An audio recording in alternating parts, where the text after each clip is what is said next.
Fantasy, an ocean, or just a wave? We're gonna get started here. So, Fred. Hey, Fred.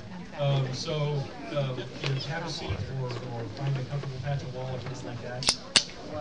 Um, and we'll get going. We should start off with introductions. I'm Jim Butcher. I write for the Dresden Files. The weekend. Let's not waste too much time. I'm Shannon Butcher, and I write paranormal romance and romantic suspense. Yeah. And I'm Andy Fox, and I write primarily funny vampire novels set in New Orleans. Also came out with a science fiction novel called The Good Humor Man, and have a bunch of other projects, both science fiction and fantasy. Thank you.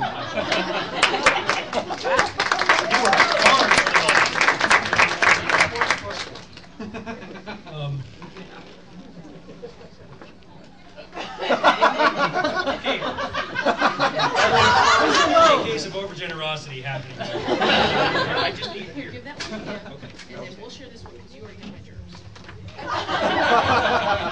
Sure. Yeah, you don't want to share this one because my kid has strep throat. Oh. No, you All right, but okay. So the title of the panel is Ocean or Just a Wave. I know that for a while there, urban fantasy was. I first started reading it in the early '90s, and urban fantasy then was basically elves driving NASCAR. Okay, and there were a few other things. Emmett Bull was doing a few things. Mercedes Lackey was doing a few things. But other than that, there really you would kind of see the occasional urban fantasy novel. I know the one that first really caught my imagination was the one that Harry Turtledove did, called The Case of the Toxic Spellbound, which was not really urban fantasy as much as it was just outright fantasy. It just happened to kind of have the same, the kind of the gumshoe sensibility to go along with it. That was kind of where I got started. But I believe the roots of it kind of go back quite a bit farther than that. I mean, just in terms, in general terms of, hey, we're going to take these, these elements and put them together. Probably Lovecraft was one of the first guys to start doing that. I mean, as far as modern writing goes. But I mean, what are your thoughts? Where does it come from? Where does the urban fantasy we're doing today, the whole vampire thing, the whole supernatural thing? Where do we get it? Because that seems to be a good place to start.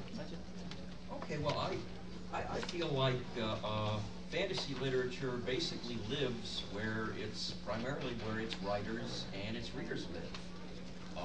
And it started out, I mean, if you look at fantasy as a form of literature instead of a marketing category, which really only dates back to the 1970s with Judy Lindell Ray. Originally fantasy was an oral literature, and most of the tale tellers, lived in farming communities, rural areas. I was trying to think, what would have been possibly the original urban fantasy, and I'd have to say probably the story of the Golem. From Prague, the story of Rabbi Lowe, his creation of a sort of a proto Frankenstein's monster out of clay that originally he utilized as a kind of a household servant, but when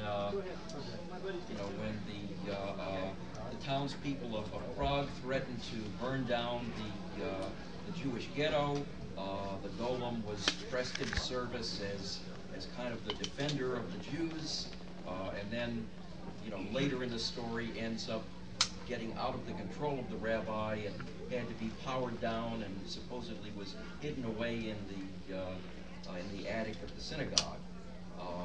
There you had your storytellers actually were an urban people, and so I'd have to say maybe the Golem was sort of the ancestor of urban fantasy.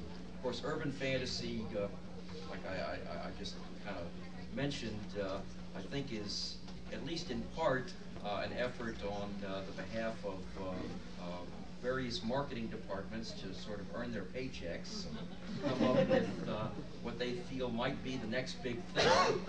But I genuinely think too, it hasn't only been a marketing category, it's also been something that writers have genuinely wanted to write. And my sense of why writers would want to write urban fantasy is more and more writers are, just living in urban or suburban environments nowadays, and that's what they know. Do you have anything to add? To the history lesson? No. Awesome. Okay, then, but at the same time, I mean, you say urban fantasy and you stick it in the city, but, I mean, if you look at things that one of the most successful urban fantasies at the moment is Charlene Harris's series, and it's set in a small town, Rural fantasy. Yeah, rural fantasy. I don't know. I think the idea of taking the elements of the fantastic elements and just kind of blending them in with the contemporary of wherever you are. I don't think urban fantasy is something new that we've come up with. I think it's something that we've rediscovered and stuck a new name tag on. I mean, you go back to Grimm's fairy tales, and you hear about bad things that happen when you go in the woods. At the time, everybody had the woods; it was right there. That was their. You talk about that sort of the sort of things you run into in Grimm's, and that was the kind of stuff that was part of your everyday life. There are woods right over there. Yes, there is a well. There are these mushroom rings and so on. But I'm fumbling here. Somebody throw it. Talk about where it's going. I don't know that. You can use Dresden as an example. You're a writer? Come on! No, I'm a writer, and this is early morning for me. The night to come see you.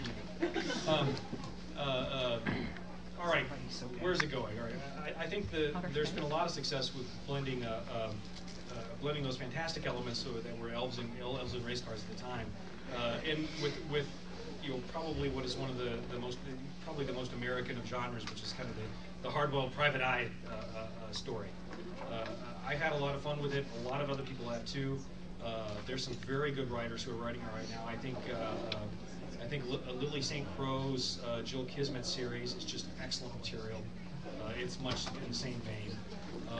There's a new guy named Harry Connolly. His stuff is really good. And plus, the whole. I mean, I think urban fantasy was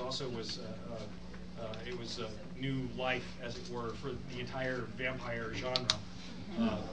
Because I remember when I was trying to break in, when I was getting all the rejection letters from editors and so on, one of the pieces of advice we kept getting from editors is no more vampire stories. Vampires are dead. Yes, they ended with Anne Rice. Yeah, you can imagine. And now they sparkle. That's right before they burst into flames. And now they sparkle.